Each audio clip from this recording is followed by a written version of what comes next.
Hello everyone! Welcome back again to my channel. So today is, ayan, voice over flower video tayo ngayon. Magvo-voice over lang ako. So ayan na nga si Gracia, ang iyong tendera from Legan City, Lanao del Norte. Ayan, so multitask tayo ngayon. So gusto ko sana siyang ikabit. Ayan, ito yung mga mga sako na mga cat food na walang laman pero nilagyan ko siya ng empty tray para ilagay sa loob para dyan i-display ko siya for decoration purposes lamang yan. Ayan, para maganda naman siyang tingnan. Wala kasing nakasabit diyan at saka bakante siyang space. So, idea ko is nilagyan ko lang siya diyan para naman maganda tingnan sa labas ng ating tindahan para sa ating agri-vet section. So, nahihirapan nga ako diyan kasi mahirap pala siya ikabit, no. Minamartilyo ko lang 'yan. Yung number 1 or half ata yung niya, yung number ng yung pako or yung nail sa Bisaya pa is lansang. Ayan. So medyo nahirap-hirap, pinapawisan niya ko dyan. No, never mind my butt dahil napaka-cute ng ang puwet. So ayan.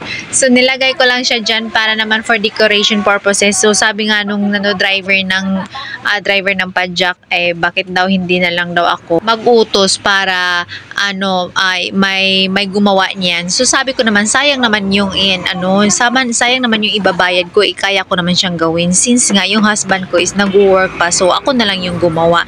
Ayan, so malapit ako matapos yan guys, kasi konti lang naman yan, 2 sako lang naman yan, at saka maliit lang naman na sako yung pinapako ko yan, at saka medyo mahirap-hirap siya kasi wala akong pwede pang hawakan sa ibabaw. So lang talaga, para-paraan na lang talaga, kahit gagawin talaga natin para lang magandang tingnan yung ating tindahan. Well, anyway, ganyan naman talaga tayo mga tendera at saka mga business owner. Kahit ay gagawin natin, maging creative tayo in a way na para sa ikakaganda ng ating tindahan. So, ayan, tapos na ako. Ayan, kita pa yung chan ko. Never mind the bill.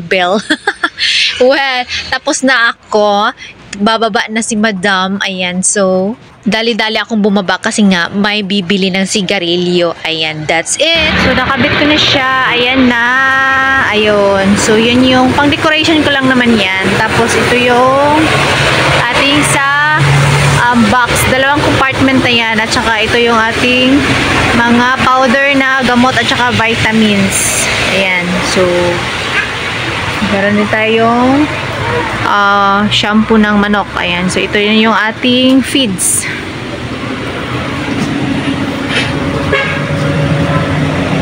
So, meron din tayong cat food. Ito, cat food. Ito naman, dog food. So, ito lang yung cat food natin. Ito yung pinakamahal na cat food. Power cut. 200 plus 210 yung presyo namin dyan. Meron din tayo ditong Repack, Salto, at saka ito naman is Thunderbird Platinum. Meron din tayo dito mga Thunderbird na booster 1 up to 4 months. Meron din tayo dito Thunderbird din to na blue. Ito naman is inner tone na yung pack. Dito ko siya ilalagay. Kaya lang hindi ko muna siya nilagay kasi baka kit-kitin na naman ng mga ilaga, ng mga daga. So, dyan muna siya. Ito yung ating mga gamot-gamot. Pa-konti-konti lang yung ating mga gamot-gamot, guys. Kahit konti-konti yan is worth 15,000 na po yan. Napakamahal ng gamot ng hayop. Ayan, mga vitamins, B50, at saka ito naman para sa mga bulate. Ayan. So, ito, i-assemble ko pa to yung carton ng box. Dito yung mga case. Actually, itong mga case na to ipapasok ko dun sa loob.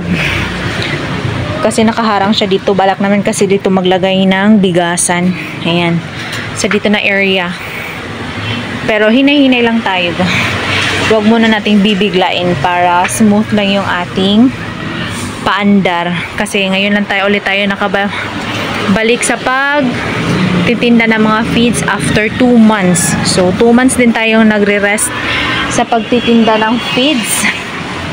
Ayan. So, finally, thank you Lord. Thank you so much sa strength dahil binigyan niyo ulit kami ng pampuhunan. Ito yung pantale. Meron din tayo ditong display sa labas na repack. Ayan. So, yan lang muna. Kulang pa tayo ng salto green at saka red. Pero, makukumpleto din natin nito. And so, ngayon, wala muna tayong utang sa feeds. Dati nagpapautang kasi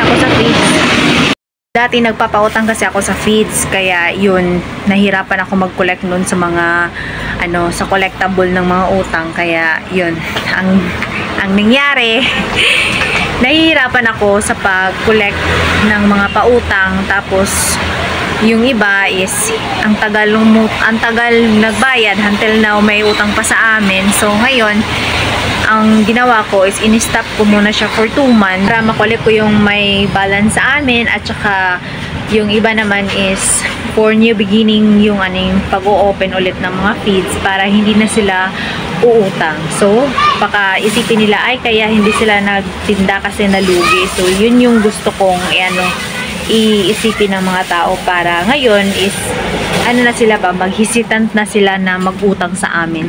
Dati kasi is minsan naawa talaga tayo, no? Hindi talaga maiwasan, pero ngayon ewan ko na lang, no, paano talaga to patigasan total pag hindi sila bumili dito sa amin. Hindi naman yan nalalanta yung feeds namin, although may expiration din siya, pero I know marami namang mga customer na hindi lang sila yung pwede bumili. Okay, since nasa highway kami, so meron talagang mga estranghero na mga customer na nagsta-stop by dito sa amin. Ayan, so yung iba naming mga kakompetensya dito, kasi nagtitinda na nga rin sila, no? So, medyo kinakabahan sila. Kunwari, padaan-daan, pero nagmamasid, yung ganon. Well, anyway, ganyan naman talaga, no? As long as focus lang tayo doon sa ating pagtitinda at sa sarili nating tindahan. Huwag tayong mag-focus sa iba kasi, madidistract tayo sa ating pagtitinda at saka yung yung gusto nating mangyari or mangyari sa ating pagnenegosyo. Well, anyway, dyan muna. Ayan, so na-share ko lang din naman sa inyo guys kasi thank you Lord at bumalik ulit tayo sa pagtitinda ng feeds. Ayan, so binigyan niya tayo ng oportunidad at saka chances na makapagtinda ulit ng feeds. So, ayan, thank you sa mga taong tumulong at saka sa mga taong naging instrumento para makakita ng dagdag puhunan. Ayan, so ngayon tuloy tayo sa ating pagtitinda. So guys, na-share ko lang din naman sa inyo kasi sobrang happy ko at finally nakabalik na tayo sa pagtitinda ng feeds. So you know, this is the first day yung pagtitinda namin. Kahapon is afternoon yung namimili kami, tapos pagkagabi is nagdi-display. So ngayon yung aming first day of opening balik sa aming feeds. Ayan. So sana gabayan tayo ni Lord na sana umasenso at saka lalago pa yung ating negosyo. Ayan. So that's it guys. Thank you so much for watching. I'll see you in my next video. Bye! Gracias and happy selling everyone.